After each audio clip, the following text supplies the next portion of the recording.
Praise the Lord. ஆண்டவரும் அருமை இரட்சகருமாகிய இயேசு கிறிஸ்துவின் நாமத்தில் நான் உங்களை வாழ்த்துகிறேன். மறுபடியுமாக கர்த்தருடைய பரிசுத்தமுள்ள சன்னிதானத்திலிருந்து கர்த்தருடைய பரிசுத்தமான வார்த்தைகள் மூலமாய் உங்களை சந்திப்பது மிகுந்த மகிழ்ச்சி. ஆண்டவருடைய கிருபையினால இந்த வாரம் நாம் தியானிக்க ஆரம்பித்திருக்கிற காரியம் வானங்களே கேளுங்கள். கர்த்தர் வானங்களே கேளுங்கள் என்று ஏன் சொல்லுகிறார்? தேவ ஜனங்கள் கர்த்தருக்கு பிரியமில்லாத காரியங்களை செய்தபடினால் கர்த்தர் வானங்களே கேளுங்கள் என்று சொல்லுகிறார். அது மாத்திரமல்ல, கர்த்தர் வானங்களையும் பூமியையும் சாட்சியாக வைத்திருக்கிறார் என்பதை சொன்னேன். சங்கீத புஸ்தகத்தில் ஆண்டவர் தம்முடைய ஜனங்களை நியாயம் தீர்ப்பதற்காக வானத்தையும் பூமியையும் கூப்பிடுவார் என்பதை சொன்னேன். எரேமியா தீர்க்கதரிசியின் மூலமாகவும் கர்த்தர் சொல்லுகிறார், வானங்களே திடுக்கிடுங்கள் அப்படிங்கிறாரு. என்ன சொல்றது, கொந்தளியுங்கள் அப்படிங்கிறாரு. கொந்தளித்து பிரமியுங்கள், திடுக்கிடுங்கள், இஸ்ரவேலில் இப்படிப்பட்ட காரியம் நடக்கிறது என்கிறார். அப்போ எப்படிப்பட்ட காரியங்கள் அங்கு நடந்தது? எதனால கர்த்தர் இப்படி சொல்றாரு? வானங்களே கேளுங்கள், பூமியை செவிகொடு, நான் பிள்ளைகளை வளர்த்து ஆதரித்தேன், அவர்களோ எனக்கு விரோதமாய் கலகம் பண்ணினார்கள். அப்போ தேவ ஜனங்கள் செய்த தவறுகள் என்ன? நான் ஏற்கனவே நேற்று சொன்னேன். தீர்க்க தரிசன ஆகமங்கள்ல, தீர்க்க தரிசன புஸ்தகங்கள்ல முதலாவது தேவனுடைய ஜனங்களுடைய தவறுகள் சொல்லப்பட்டு அவர்களை திரும்ப மனம் திரும்புங்கள் என்று சொல்லி அதற்கு பின்பு அவங்களை ஆசீர்வதிப்பார். அது ஓசியாவா இருக்கட்டும், வேணா நீங்க கொஞ்சம் தள்ளி இங்க வந்தீங்கன்னா, அதாவது ஆகாய், செப்பனியா வருது இல்லையா, செப்பனியா, ஆகாய், அதே போல சகரியா, மல்கியா, இவங்களெல்லாம் நீங்க பார்த்தீங்கன்னா சிறையிருப்பிலிருந்து திரும்பி வந்து ஆலயம் கட்டப்படுறதை பத்தி பேசுற செய்தி இருக்கும். சரிங்களா? கொஞ்சம் பைபிளை கொஞ்சம் ஆழ்ந்து வாசிச்சிங்கன்னா அநேக காரியங்களை நீங்க கற்றுக்கொள்ள கர்த்தர் உங்களுக்கு உதவி செய்வார். அங்கேயும் நீங்க திரும்புங்க. இன்னும் சொல்ல சகரியாவில் சொல்லப்பட்டிருப்போம், நீங்கள் செய்ய வேண்டியது என்னவென்றால், நான் உங்களுக்கு திரும்பவும் நன்மை செய்ய நினைத்தேன், நீங்கள் செய்ய வேண்டியது என்னவென்றால் அவன் தன் அயலானோட உண்மையை பேசுங்க. ஆண்டவர் எங்கேயுமே எப்படி வேணாலும் இரு, ஆசீர்வதிக்கிறேன்னு சொல்லவே இல்லை. நீ நேர்மையாயிரு, நீ உண்மையாயிரு, தவறு செய்யாம இரு, உன்னுடைய ஜீவியத்தை சரிபடுத்து, நான் உன்னை ஆசீர்வதிக்கிறேன். இதுதான் கர்த்தருடைய வார்த்தை. சரியா? இப்போ வானங்களே கேளுங்கள்னு சொல்றாரு இல்லையா, அந்த ஜனங்களுடைய தவறுகளை அங்க சுட்டி காண்பிக்கிறாரு. அந்த ஜனங்கள் செய்த தவறுகள் என்ன? பூமி இதை வானத்தை பார்த்து திடுக்கிடுங்கள். அப்ப இப்படிப்பட்ட காரியங்கள் அங்க நடக்கிறது என்று கர்த்தர் சொல்றாரு. அது என்ன காரியம்? இன்னைக்கு ஒன்று பார்ப்போம். நாம் பார்க்க போறது மேக்சிமம் ஏசாயா 1வது அதிகாரத்தில் இருந்தான் பார்க்க போறோம். ஏன்னா கர்த்தர் வானங்களே கேளுங்கள், பூமியை செவிகொடு, கர்த்தர் பேசுகிறார். கர்த்தர் என்ன செய்யறாரு? கர்த்தர் பேசுறாரு. இப்போ கர்த்தர் என்ன பேசுறாரு தெரியுமா? என் ஜனங்க இப்படிலாம் தப்பு பண்றாங்க, நான் வளர்த்த பிள்ளைகள், நான் இவங்களுக்காக உயிரை கொடுத்துருக்கிறேன். சரியா? பழைய ஏற்பாட்டில் வேணா உயிரை கொடுக்கல, இப்போ நம்ம வாழ்ற காலத்துல நமக்காக ஜீவன் கொடுத்துருக்காரு. நம்மளை ரட்சித்து அபிஷேகித்து அழைத்து வேறு பிரித்து ஆவிக்குரிய அனுபவங்களை கொடுத்துருக்காரு. அந்த ஆண்டவருக்கு நம்ம எப்படி வாழ்றோம்? அதான் அவரு சொல்றாரு, வானங்களே கேளுங்கள், பூமியை செவிகொடு, கர்த்தர் பேசுறாரு. அப்போ கர்த்தர் என்ன பேசுறாரு பார்க்கலாமா? ஏசாயா 1 அதிகாரத்தில் மட்டும்தான் இந்த வாரம் பார்க்க முடியும்னு நினைக்கிறேன். பார்ப்போம். கர்த்தர் அதற்கு நமக்கு உதவி செய்வார். சரியா? முதலாவது வாசிக்கிறேன் பாருங்க. ஏசாயா 1:3, மாடு தன் எஜமானனையும் கழுதை தன் ஆண்டவரின் முன்னணையையும் அறியும். ஆண்டவனின் முன்னணையையும் அறியோ, இஸ்ரவேலோ அறிவில்லாமலும் என் ஜனம் உணர்வில்லாமலும் இருக்கிறது அப்படிங்கிறாரு. இன்னைக்கு தேவ ஜனங்களுக்கு என்ன இல்லைங்கிறாருன்னா, அறிவும் இல்லை, உணர்வும் இல்லைங்கிறாரு.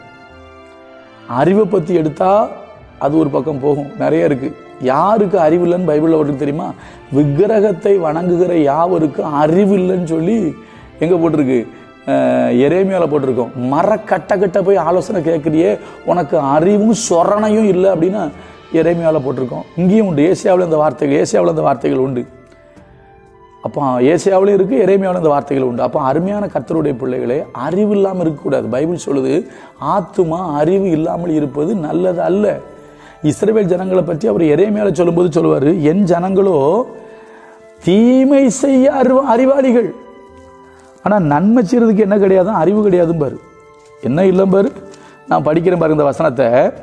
எரேமியா 4:22, என் ஜனங்களோ மதியற்றவர்கள், என்னை அவர்கள் அறியாதிருக்கிறார்கள், அவர்கள் பைத்தியம் உள்ள பிள்ளைகள். பாருங்க, ஆண்டவருடைய ஜனங்களுக்கு வர்ற பேரை பாருங்க. அவர்கள் பைத்தியம் உள்ள பிள்ளைகள், அவர்களுக்கு உணர்வே இல்லை. கர்த்தர் எரேமியா மூலமும் அப்படிதான் பேசுறாரு. அவர்களுக்கு உணர்வே இல்லை. தயவு செஞ்சு நீங்க ஏசாயா, எரேமியாவெல்லாம் அந்த முதல் பகுதிகளை வாசிக்கணும். நான் மறுபடியும் சொல்றேன், வாக்குத்தத்தத்துக்கு பெறக்கூடாது. உடனே நான் உன்னை இந்த இதுல பெறக்கூடாது, மலைகள் விலகினாலும் அங்க பெறப்படாது. முதல்ல அங்க என்ன சொல்லியிருக்கு, எப்படி சொல்லி உன்னை திருந்த சொல்லியிருக்கு, அதை பார்த்தோன்னா தான் அங்க போக முடியும். அதே போலதான் எரேமியாவிலையும். சரியா? அப்ப அவர் சொல்றாரு, உணர்வே இல்லை, பொல்லாப்பு செய்ய அவர்கள் அறிவாளிகள், நன்மை செய்யவோ அவர்கள் அறிவில்லாதவர்கள். அதனாலதான் கர்த்தர் வேதனைப்படுறாரு, என் ஜனங்களுக்கு அறிவும் இல்லை, உணர்வும் இல்லைங்கிறது. அப்ப நமக்கு அறிவும் வேணும், உணர்வும் வேணும். சரியா? அறிவுள்ளவர்களா நம்ம இருக்கணும். தேவனை அறிகிற அறிவு, பாவத்தை குறித்து பாவம் வேண்டாம், நன்மை செய்யணும் அப்படிங்கிற அந்த அறிவு நமக்கு வேணும். நம்மளாம் அறிவுள்ளவர்கள், ஜீவன் உள்ள தேவனை நாம் அறிந்திருக்கிறோம். புதிய ஏற்பாட்டுக்கு வரும்போது பவுல் சொல்றாரு, அறிவுள்ளவனாகிய உன்னை, அறிவுள்ளவர்கள் நம்ம. சரியா? அப்ப அந்த அறிவு இருக்கட்டும், அறிவு இல்லாம நம்ம நடந்துடக்கூடாது. சரியா? அதே போல உணர்வு, உணர்வுள்ள இருதயம் வேணும். ஐயோ பாவ உணர்வு அடையணும், ஐயோ தப்பு நான் செய்ய மாட்டேன். நிறைய பேருக்கு உணர்வு இல்லாம போறதுனாலதான் தப்பு நடக்கு. லோத்துவை பத்தி பைபிள்ல போட்டிருக்கு, லோத்து உணராதிருந்தான். நான் அதை குறித்து விவரமா பேச வரும்போது, லோத்துக்கு அந்த உணர்வு இல்லை. இன்னைக்கு நிறைய கிறிஸ்தவங்களுக்கு உணர்வே இல்லை. நம்ம எப்படி வாழ்றோம், நம்ம சரியா தான் வாழ்றோமா, அந்த உணர்வே இல்லை. வசனத்தை கேட்டு உணராம இருக்கிறாங்க. ஒரு விஷயம் தெரியுமா, புதிய ஏற்பாடு தான் சொல்லுது, ரோமர்ல போட்டிருக்கு, அவர்கள் தேவனை அறிந்தும் தேவன் என்று மகிமைப்படுத்தாமலும் ஸ்தோத்தரியாமலும் இருந்து தங்கள் சிந்தனைகளினாலே வீணரானார்கள். உணர்வில்லாத அவர்கள் இருதயம் இருளடைந்தது. நீங்க உணர்வில்லாமலே வாழ்ந்தீங்கன்னா இருளடைஞ்சிடும் உங்க இருதயம், உங்க ஆவிக்குரிய வாழ்க்கை இருண்டு போயிடும். அதுதான் சொல்றாரு, உணர்வு உள்ளவனாயிரு.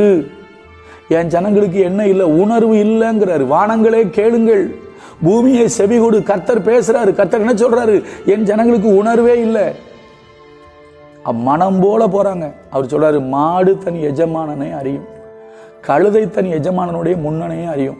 நீங்களாம் கிராமங்கள்ல பாத்தீங்கன்னா மாடை காலையிலே அவுத்து அவங்க தோட்டத்துக்கு கூட்டிட்டு போவாங்க. தோட்டத்துக்கு கூட்டிட்டு போயிட்டு அதுக்கப்புறம் அங்கிருந்து அவுத்து விட்டுருவாங்க. இவங்க ஏதாவது வேலைகள் இருந்தா பார்த்துட்டு வருவாங்க. அந்த மாடு என்ன செய்யும் தெரியுமா, நேர அவங்க வீட்டுக்கு போயிடும். கட்டுற இடத்துக்கு கரெக்டா போயிடும். நான் இன்னும் சொல்ல போனா, நான் பிறந்த ஊருக்கு பக்கத்துல பன்னம்பாறை ஊர் இருக்கு. எனக்கு முதல் ஊர் சாத்தாங்குளம் பக்கத்துல பன்னம்பாறை உண்டு. அப்ப அந்த பன்னம்பாறையில போய் கல் அடிச்சுட்டு, கல் ஏற்றுவாங்க, அந்த சுண்ணாம்பு கல் ஏற்ற போவாங்க. அப்ப பாத்தீங்கன்னா கல்லை ஏத்திட்டு இவங்க பேசாம படுத்து தூங்கிடுவாங்க. வண்டியில, அந்த வண்டியில இதுல படுத்துருவாங்க, மாட்டு வண்டியில படுத்து நல்லா தூங்குவாங்க. மாடு கரெக்டா வந்து ஊர்ல வந்து நிற்கும். அப்ப மாட்டுக்கு இருக்கிற அந்த உணர்வு, அந்த அறிவு கூட நமக்கு இல்லைன்னா கஷ்டம் தானங்க. அவர் சொல்றாரு, மாடு தன் எஜமானனையும் கழுதை தன் ஆண்டவனுடைய முன்னணையும் அறியும். ஆனா என் ஜனங்களோ அறிவில்லாமலும் உணர்வு இல்லாமலும் இருக்குன்னு கர்த்தர் வேதனைப்படுறாரு. அப்ப நம்ம கொஞ்சம் யோசிக்கணும். நம்மளை படைச்ச தெய்வத்தை மறந்துடாதீங்க, அவரை குறித்த அறிவு இல்லாம இருந்துடாதீங்க, அதே போல உணர்வு இல்லாம வாழாதீங்க. நீங்க பாத்தீங்கன்னா மத்தேயுல ஒரு வசனம் இருக்கு. இயேசு ஓமை சொல்லுவாரு, வழியருகே விதைக்கப்பட்ட விதையை பத்தி சொல்லுவாரு. அப்ப சொல்லுவாரு, அந்த வசனம் சொல்லுது, அவன் உணராதிருக்கும் போது, ஒருவன் ராஜ்யத்தின் வசனத்தை கேட்டு உணராதிருக்கும் போது பொல்லாங்கன் வந்து அந்த வசனத்தை எடுத்து போடுறான்னு போட்டிருக்கு. அப்போ உணர்வு இல்லாம இருந்துச்சுன்னா பிசாசு வந்து வசனத்தை எடுத்துருவான். வசனம் ஆவியாயும் ஜீவனாயும் இருக்கு, வசனம் வல்லமை உள்ளது, வசனம் தான் நம்ம ஆத்மாவை ரட்சிக்கும், வசனம் தான் வெளிச்சம். ஆனா வசனம் சொல்லு, அதே வசனம் தான் சொல்லுது பிசாசு வந்து எடுத்துருவான்னு சொல்லுது. அப்ப யோசிச்சு பாருங்க, நமக்கு உணர்வுள்ள ஜீவியம் அவசியம், உணர்வுள்ள கிறிஸ்தவ வாழ்க்கை வேணும். ஏன்னா இன்னைக்கு நிறைய கிறிஸ்தவனுக்கு உணர்வே இல்லை.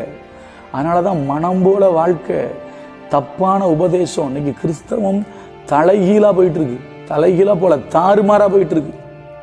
எப்படி போயிட்டு இருக்கு? தாறுமாறா போயிட்டு இருக்கு. அதனாலதான் கர்த்தர் பேசுறாரு, வானங்களே கேளுங்கள், பூமியை செவி கொடுங்கள், கர்த்தர் பேசுகிறார். அறிவுள்ள கிறிஸ்தவனாயிரு, உணர்வுள்ள கிறிஸ்தவனாயிரு. உணர்வற்று போகாதீங்க. ஏன்னா பைபிள் சொல்லுது, தன் பிழைகளை உணர்கிறவன் யார்? இயேசு ஆண்டவர் பரலோகத்திலிருந்து பார்க்கிறாராம். என்ன பார்க்கிறாரு? தேவனை தேடுகிற உணர்வுள்ளவன் உண்டோ என்று பார்க்க கர்த்தர் பரலோகத்திலிருந்து கண்ணோக்கினார்னு போட்டிருக்கு. நன்மை செய்கிறவன் ஒருவனாயிலும் இல்லைங்கிறாரு. அப்ப தேவனை தேடுகிற உணர்வு உங்களுக்கு இருக்கட்டும், தேவனை அறிகிற அறிவு உங்களுக்கு இருக்கட்டும். இது பாவம், இது தப்பு, இது வேண்டாம், தேவனுக்கு பிரியமானதை தேர்ந்தெடுப்போம் என்கிற உணர்வு இருக்கட்டும், அறிவு இருக்கட்டும். இப்போ கர்த்தர் பேசுறாரு, என் ஜனங்களுக்கு அறிவும் இல்லை உணர்வும் இல்லைங்கிறாரு. கொஞ்சம் நம்மளை ஆராய்ந்து பார்த்து கர்த்தரிடத்துல திரும்புவோம். கடைசி காலத்தில், கடைசி மணி நேரத்தில் வாழ்ந்து கொண்டிருக்கிறோம். எச்சரிக்கையாயிருப்போம். கர்த்தர் நல்லவர், அவர் கிருபை நம்மில் என்றும் உள்ளது. நாளைய தினத்தில் இன்னொரு காரியத்தை பார்ப்போம். God bless you.